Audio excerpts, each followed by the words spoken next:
Hello everybody, welcome to our new setup today. I'm hoping it actually turns out rather well. As you can see, as everybody else is doing and all the financial programs are all broadcasting from home. So a real quick ramshackle attempt at setting up our little studio here in Southern California. Maybe a permanent thing, who knows? We'll try it out, see how you guys like it, and hopefully, who knows, maybe I can do more from here. I'm actually working on getting in some guests pipelined in. Gotta love my beautiful backdrop with my windows in the background because we actually have sun in Southern California. So hello everybody.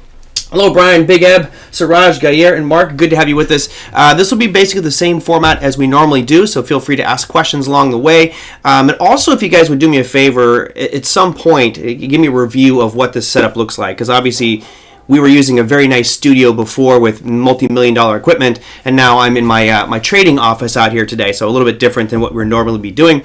But go to tradermerlin.com, send a little comment or feedback or suggestion, or you could even do it in the video down below here. Let us know what you think about the show today and maybe what you would like to see in upcoming shows. So let's start things off with what we normally do, which is go through our top 7 markets out there, and boy, what a crazy day it was.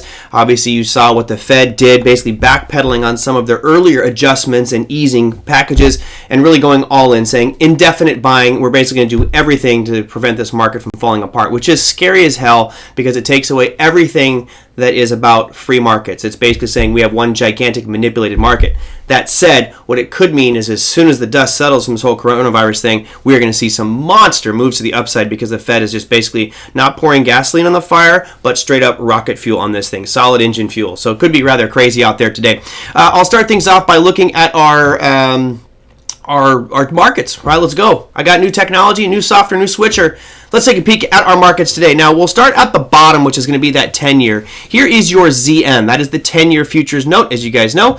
We've got on a 5-minute, which I will change over here to a daily so we get it all nice and prepped for you. You see that big spike up today in the price of that 10-year. That means that yields fell. And they fell pretty good today. They actually fell to the extent of about 18% to the south side, finishing the day at 0.766. So a rather sharp slide in the yields, which would not come as any shocker. Obviously, we're seeing that flight to any sort of yield right now. So people buying this 10-year, that could push us back up to this spike that we saw on the 9th of March, which could bring us back down to that 50 basis points for the 10-year, which, of course, for refinancing people would be heaven. All right, next one on the list is going to be our S&P 500, down 2.93% today. And it's an interesting chart because it started off so beautiful. We have volume on there. I'm going to take volume off that chart, get rid of that bad boy. Take a peek at the 5-minute. I know a lot of you probably aren't looking at the 5-minute charts because you're just kind of trading regular market hour sessions. There was monster moves. This was early this morning when the Fed made their announcement that basically blank check from the market. Just keep buying, and that's all you got to do. Well, that could obviously be problematic for the markets, although market reacted favorably. But then it's kind of like we've been talking on Power Trading Radio. It's really the market going, oh shit.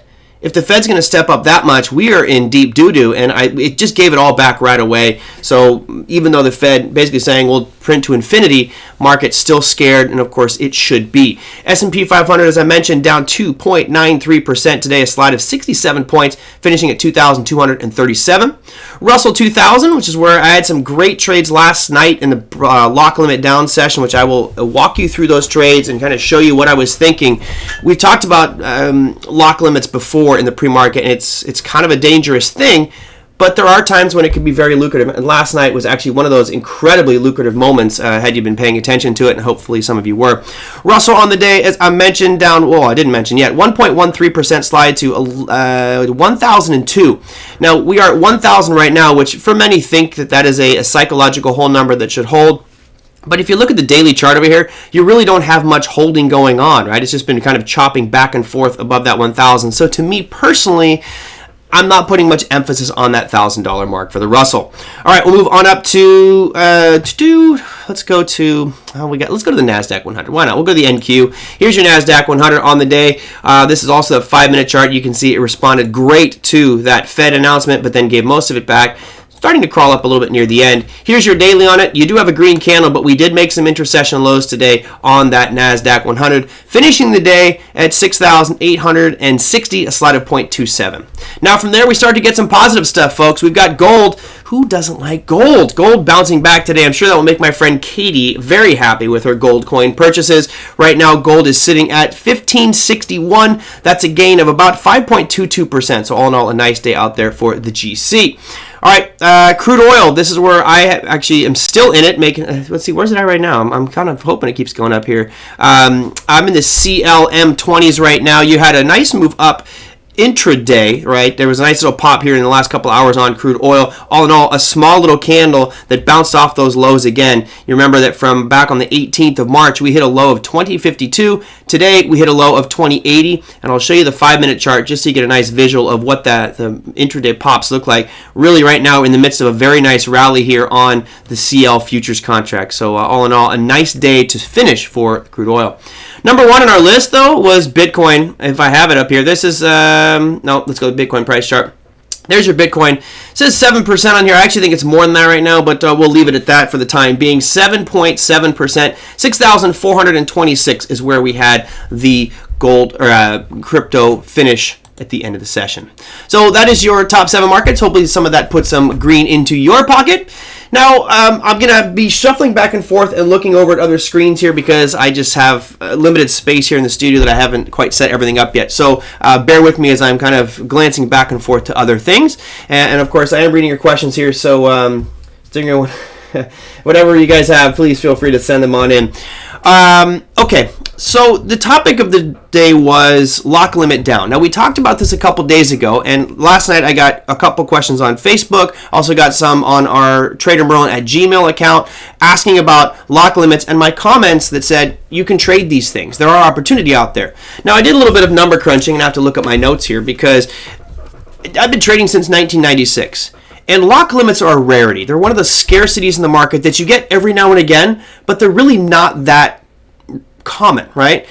Of course, now if you're trading, you feel like this is a commonplace every single day. These lock limits are happening, and I'll show you chart after chart. Just so I can read some numbers here, you go back to the January 1st. Since then, we've had 6 lock limits down in pre-market. We've had 3 lock limits up in pre-market, which is, to me, even rarer. And we've had 3 circuit breakers triggered, almost 4, during regular market hours. That's pretty rare. Now, what I'm not going to focus on are the circuit breakers during regular market hours. Those, to me, are a different animal. They only freeze for 15 minutes, and they don't totally freeze. They just, well, they totally freeze, but they just do it for 15 minutes. I'm not interested in 15 minutes because that is a bit scary from a time constraint perspective. However, lock limits, these can happen at any point after the markets close. And you notice that from the time that market closes until the time that it opens, there's a tremendous amount of time available for these markets to transition. So let's go to, what do you want to look at? We can look at a variety of different charts here. I'll go to the ES. I'll bring that one up for you guys here. There is your S&P 500, right? I've got it on a 5-minute basis, and of course during regular market hours you saw some nice action, but the pre-market really had a lot of volatility. So let me just scroll over here to what we had happen last night. You guys noticed that it fell aggressively. This is the S&P, and it went lock limit. How do we know? Well, you could measure from the high, which would be this point here. We can take a little measuring tool. Unfortunately, I don't have a percent drawing tool, but from this point, right? Come on. This point right here to right there should equate to about 5%. Sometimes it's a little bit off. Sometimes. Am I glitching? Choppy internet. It could actually be my computer. So sorry, Nick. Yeah, I'm doing this from my house and probably have other people in the house using the internet. It's also a home PC. I am actually working on getting a gamer's PC for this, which I'll hopefully have by the end of the week. So bear with me. I just didn't want to interrupt the normality of our program where we always seem to have, we've been doing the show every single day. I didn't want to interrupt it, even though we might get a little bit of choppiness out there today. My apologies. Hopefully it will suffice. Okay, let's go back to that chart and check out what we got cooking. So this is the S&P lock limit down. Why is this important? I've mentioned this in the past, that it's important because what the markets are essentially telling you is price cannot go below this number. It will not let these markets drop any lower than this price point that you see right here, these little dashed lines. So you have to ask yourself, if it cannot go any lower, then what is the risk to you? Bear with me. I know if any regulators online right now, they're going to chew me apart. If there is any risk to you, it's not that the market goes down, because it cannot go down. Here's the asterisks. Here's the Barry Bonds. Here's the Houston Astros. it can go down on the market open. So as soon as that market opens at 6:30 Pacific time or 9:30 East Coast time, then all bets are off, and now all of a sudden you're instantly exposed to massive downside risk. How much? Only 2%. Because remember, there's four locks. The first lock is the 5% that happens in pre-market. Then once the market's open, the first circuit breaker is 7%, then 13, and then 20, and that means the markets are shut down all day. So your maximum risk here is going to be 20%. However, remember your leverage. So I'll walk you through what you need to look for and why this was such an interesting trade last night.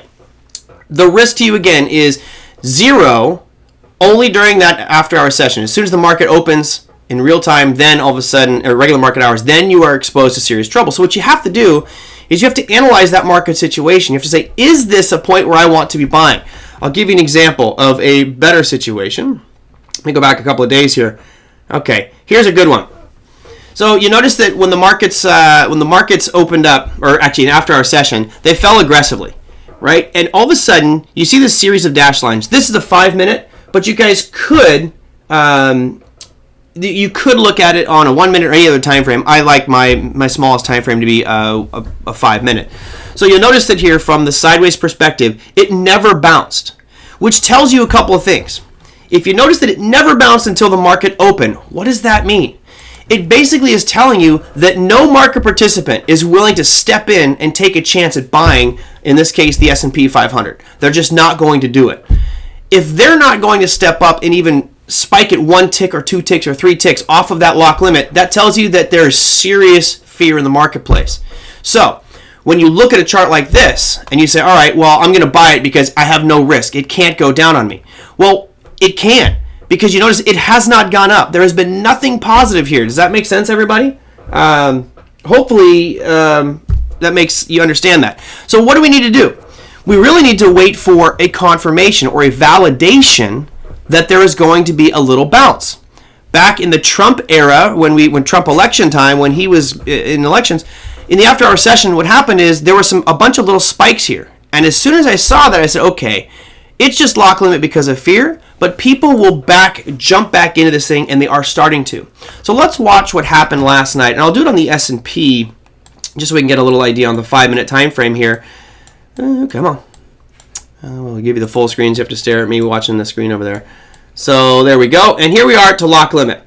So what I'm going to do is I'm going to put a vertical line right where the markets opened up, right? So you guys can see that vertical line there is where we opened up, and it fell immediately to a lock limit down. Now let's zoom forward to where the market opened today, which is going to be on my chart 6:30. So I'll put another line right here. You guys can see that's where actually go back one. Okay, so now let's zoom out a hair. And you guys can see between these goalposts, between these two big vertical purple lines, that's where the market was closed. Meaning during that window of time, it can only go down 5%. But you notice what happened right here, okay? On the previous example I just showed you, it's had dashed lines all the way to the open. Nobody ever stepped in.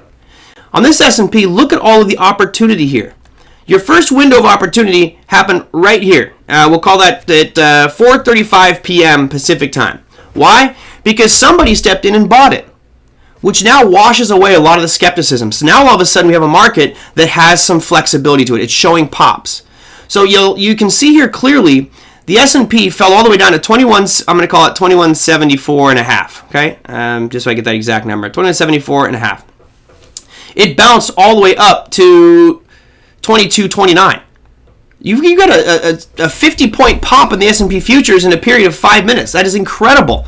You don't need to buy 5 or 10 contracts. You just need to have one. Okay, so it happened again and again. Notice 15 or about an hour later, it came back down to lock limit, bounced again, bounced again, bounced again. Every one of these was an opportunity, and not only was it an opportunity, it's an opportunity that happened all night long. So as soon as I saw that last night, for whatever reason, I was trading the Russell 2000, and I looked over there, I saw the Russell 2000 and said, you know what, I'm going to look at this from the perspective of where can I buy it at that lock limit, taking very little risk. I have company in town, so I didn't want to spend too much time sitting in front of my computer, but I ended up going to the Russell 2000, and I will bring up TradeStation here so you guys can see the executions. You can see I'm making a lot of trades on crude oil lately. These are all executions on crude oil. So let's go back to bring me up my center screen here so I can show you guys this one. And I'll drag this over, and we'll do it on this guy here. Okay, so I'll try to rearrange my screen here a little bit so you guys can see what happened. This is a live account, so don't. I'm probably even showing my account number. Oh well, my account number's on there, but too late now. No worries. You guys can see I actually sold out of one of my crude oil. I still have 4 left, which is nice because crude oil is ripping to the upside right now. Pretty happy about that. But you'll see here that there were 4 trades made on the Russell 2000. I know I can't really bump this up. Let's see if I can actually bump that format up for you. If you guys can't see that, let me know. I will try my best to make this bigger for you guys. I'll do displayed values and hit OK. Well, that didn't help at all. Now it did. All right, so format again. See, this is what I like about the studio is I can always blame TJ for everything. Unfortunately, TJ's not doing this today, so there we go. So there's the RTY. I'll clean this up a little bit. You guys can see that there were 1 buy, 1 sell, and then right after that, another buy and another sell. So as I line these up here, make it easy for us to see. Come on, Merlin. The beauty of doing this live with new technology, guys. It's been an interesting one. Okay, so I'll put that right here so you guys can see that off the side, and then I'll also put in the Russell 2000 chart, and I'll scroll back over here, and it should have my orders in it. I say should. Hopefully it'll have them on there. Nope, doesn't have them on there. Let me see if I can add those into the account so you guys can see that live. All right, it doesn't want to show you that, so let me see if I can do it from up here. We'll go RTYM's 20 because I thought I had it enabled earlier, and for some reason it doesn't want to show it. All right, so essentially what I did last night, just based off exactly what I was telling you guys. Not today, Rothfeld. I know, TJ. Sorry. All right, you guys see right here this first bounce. As soon as I saw this come in and this market start to bounce, I was confident now that we would no longer be stuck lock limit. Now you could wait for another test or 2. I think actually I did wait for the second test, which is here. I could probably look at the timestamp and show you. But I waited for it to rally up a little bit, came back down, and then I bought in. Now this one I held for a little while. I held and sold right here. I can actually tell you the exact prices I sold so you guys don't think I'm making it up. I bought it $964.40. So we'll put that line on the screen for you, which was a little bit off of the lock limit down. And we'll make TJ... I'm just going to talk to TJ like he's doing the show. 964.40 was my buy on this one. 964.4. All right, so there's your first buy point, right? And then you'll notice the second one right here on the right-hand side was that sell at 977. All right, so we'll modify that guy. We'll make your colors dark again. And I will make that my default, so I don't have to keep changing this to you. All right, so 977. I'll do it manually. Oh, boy. See, TJ, we need you, man. We need you. 977.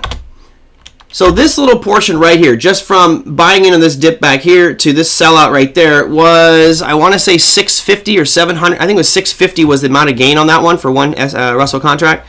Then later on, right here, it came back down, and you can see my entry price was 962.40. That was buying at the literal dead low. As soon as it locked limited low again, I bought in, and I went to bed a little bit after midnight. So that was 969.90 was my sell price. And I'll put that right there so you guys can get an idea where that sell price was, right around there. So ultimately, with just those 2 small trades off of a relatively safe point, there was a little over $1,000 made on those 2 trades. Again, not a lot of risk because I had the lock limit down. I will try to go through. I know, no chart master, everybody. Yes, I'm doing it all myself. I'm trying, guys, and I'm trying to read all your questions, too, at the same time, so I apologize if I haven't gotten to everything. But this was, I hope you guys can understand the simplicity of this. This is one of those ones where you don't see it very often, but when you do, it's one of those things where you go, I kind of have to take advantage of it. I should really look at it, analyze it. Had I felt up to it, I probably should have stayed up all night and just traded that part. Because you'll notice what happened after. You know, this is always the benefit of hindsight. This move right here between these 2 black lines, I believe, was about $400 or $450. It wasn't a lot. But you know what? I wasn't looking to make tons. I was just looking for that nice little pop and enjoying it. So look what happened after. And this is that shoulda, coulda, woulda, right? And everybody would have done it. Look at that pop.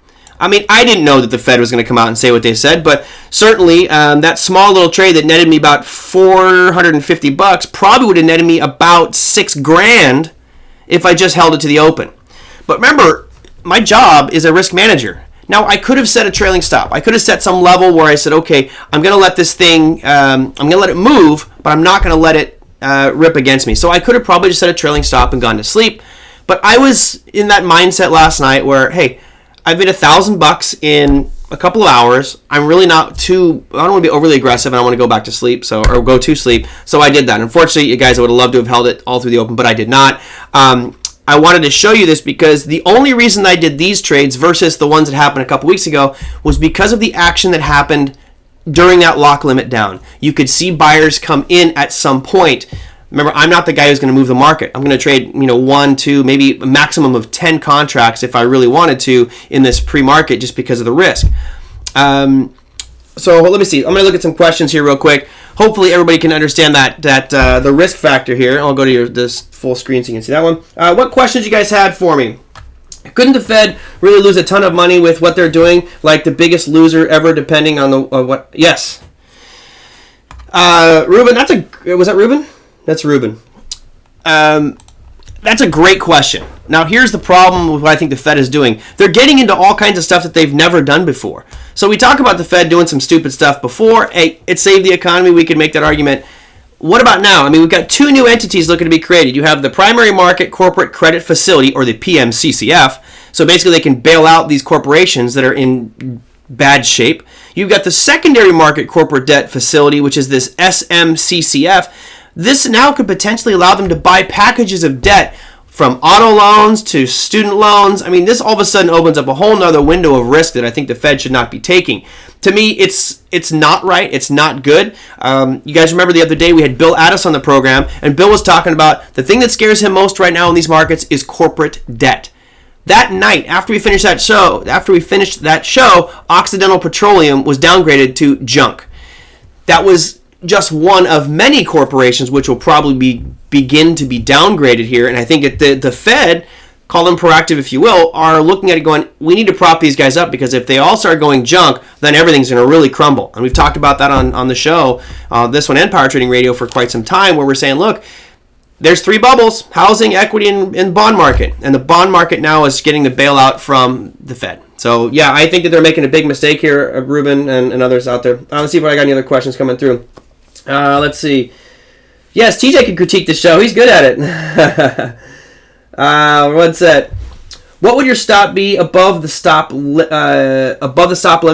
Nick, I think you're asking like once I got in. So let's go back to that chart real quick. You're saying if I got into this point, and I'll put a vertical line to show you where I bought in. And again, I could show you the timestamp if you guys. The thing that drives me nuts about doing this and showing charts and live trades is I get so many people go, "You're a liar. You didn't take that trade. This is a simulator." If it gets to that point, guys, I'm just not going to show these charts anymore because I'm going to show you these are real trades on my account with real money. So, if you look right there where we lock limited down, that was at 12. Was that 12:20 in the morning? Maybe this is set for Central Time. Let me see if this is on Exchange Time because I was asleep by then.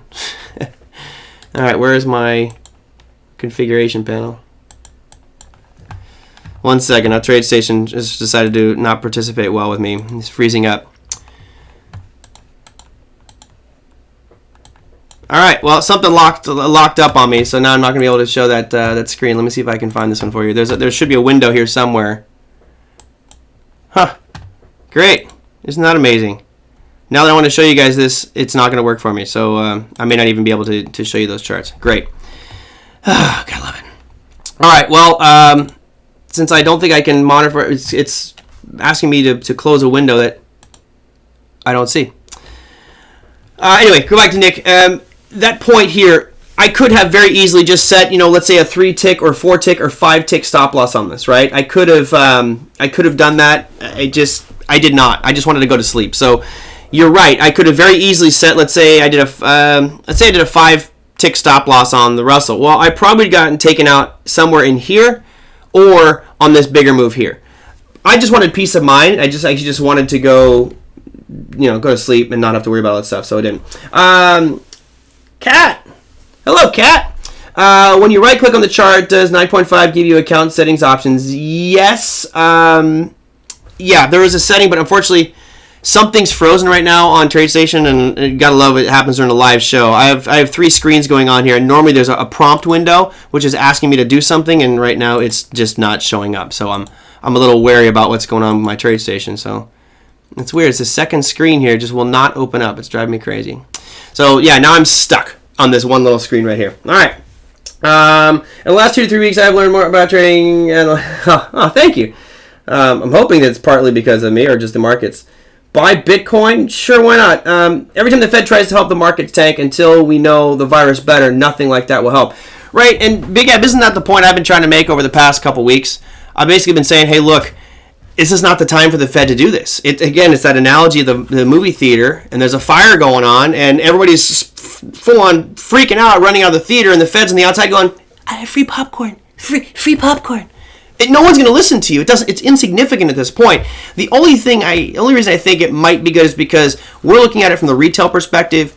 On the commercial and institutional side, could be a systemic problem. This could really be very problematic for the markets going forward. So it's nice for them to be this proactive, but for me to calm down the population, you wait until the dust settles. Let me try something else here. I can't even open that screen. This is going to drive me nuts. I don't know what is happening with my TradeStation here, guys. Let me see if I'm going to try to open up all the windows here and see if I can fix something. Nope, and it's still beeping at you. I'm sure that it's beeping at you. All right. Well, I don't get it. I don't know what's it's asking me to close for you. I'll have to leave it at that. Protect you from the Fed. Let's see. Other than slightly choppy connection. Cool. Thanks, Harrison. I don't think it's actually the connection. I think it's my encoder. So I'm using on a home PC. I'm actually, right now I'm writing all the specs and designing to do this thing, a pretty high-end streaming machine. And thanks, Bad Monkeys. Bad Monkeys Fly. I like that. The home studio and the little buffering issues, that's probably my computer coming to you. All right, guys, have any last-minute questions? I look at the clock, and I actually have made it through almost a 30-minute show. What questions do you have that I might be able to bring up? I can probably bring up a different platform since my TradeStation froze, or Click. I can bring up both these platforms and answer any charts. Yeah, Kevin, that's what I have up here. I have TradingView up here, but my live trades were on TradeStation today, so I wanted to show you the live trades. I can show you, it's funny, I actually just set this up where I can have the right screen. So here's the right side. I have a triple monitor setup. And you guys can see the RTY. All these are those executions. Unfortunately, I can't stretch out the screen because it's asking me to click on a prompt somewhere and I can't see where that prompt is. Really stupid. But these were the trades I made this morning. You guys can see it's a little compressed, but those 2 buy points. And you notice that back here, I didn't buy any of these because there was no movement. There was no stability, no price support during those windows of time. If there was, I probably would have traded. So what I would encourage you guys to do is keep an eye. Next time you see it, you can always watch my Twitter feed or Instagram. I'm really not the best social media guy. You can figure that one out. But on Instagram, on YouTube, Instagram, I have a Twitch channel too, but T just got to help me with that one. It's a piece of a fly flying around here. Instagram, YouTube, Facebook, and Twitter. If I see stuff like that, I'm generally going to be making trades off it, so keep an eye out. I may actually issue some tweets later in the wee hours if I start seeing lock limit down again. And here's the other thing. I want you to look at this from the perspective of time and risk, okay? So if I bring this chart up again, between these 2 goalposts, that is the amount of time I have where I'm going to say this is a risk-free trade if you buy it on the lock limit low. It's a risk-free trade. Why? Because it cannot go lower than that line. Right, so I'll put a horizontal line right here for you guys, and you'll notice that it bounced off it several times. Every time it did was an opportunity. So if the market is showing that buyers are coming in and potentially going to bounce off those lows, then go ahead and trade it. But be careful. I would not trade too big because you might run into a risk of something catastrophic. What do I mean by catastrophic? Well, let's go back to the one we saw the other day where we had lock limit, and then the market opened up and dropped another 2% instantly. This is what I would call a catastrophic day right here. This is the worst thing that could happen to you, right? It lock limited. Notice there was not one bounce at all. It never bounced, not even one tick off of those lock limit lows. Don't trade it. Do not attempt. You'll get smoked. Now, you also had, I think you might have heard a bunch of bells right there. Notice right as we open, We lock limited down again. That's another 2%, and then all of a sudden it falls even further. So this is the risk. So I'll give you just my own little personal take on this one. If I'm lock limit and I have like 6, 8, 10, 12 hours until the market opens, I'm comfortable with it. I am good with that, of buying if I see action. But if you're 3 or 4 hours, 2, 3 hours before the market opens and you're thinking of buying lock limit, I think that's crazy. I think it's a really dangerous thing to do, simply because you are now taking a huge, huge risk on that one. Brendan says, I'm targeting SPY 200 right now with about 64 days of time. Yep.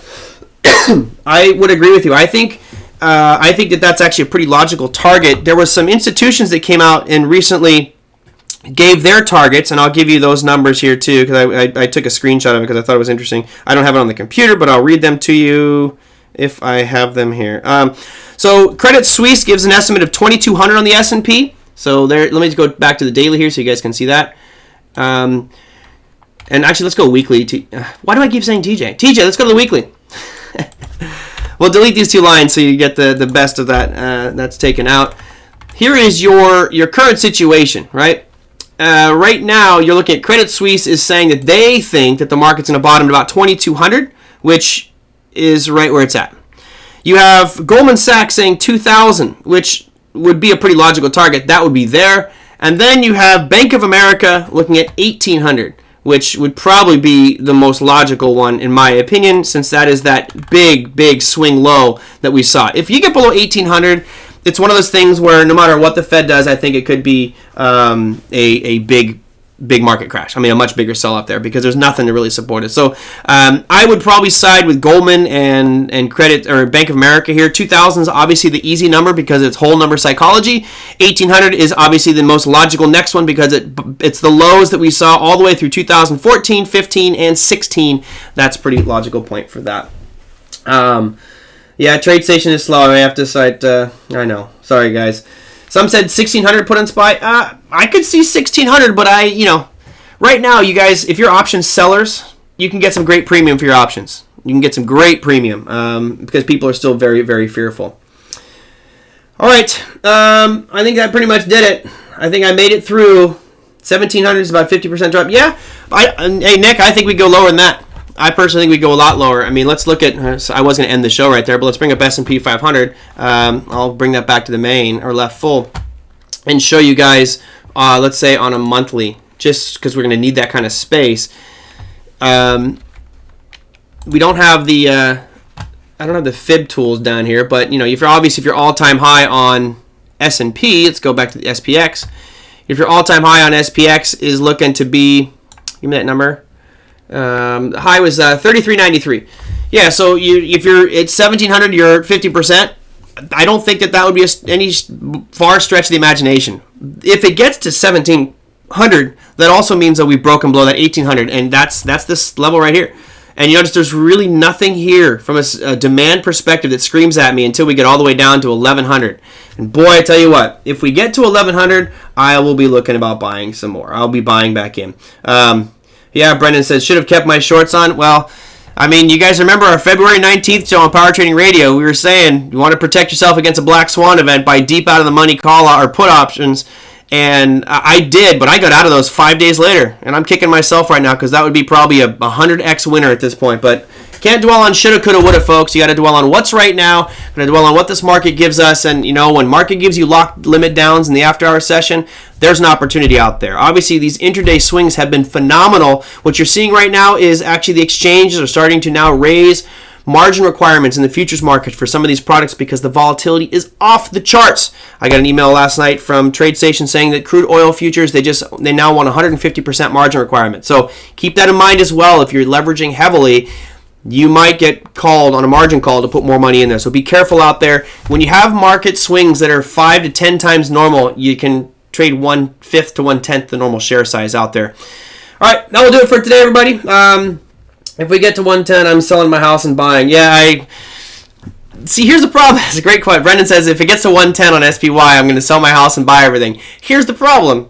You're going to try to buy your house when the market's down at 110. What's the value of your home when that happens? Wah, wah. Not very good. I would probably look at selling your house now or 4 months ago and then buying back in once this all happens. Anyway, that will do it for today.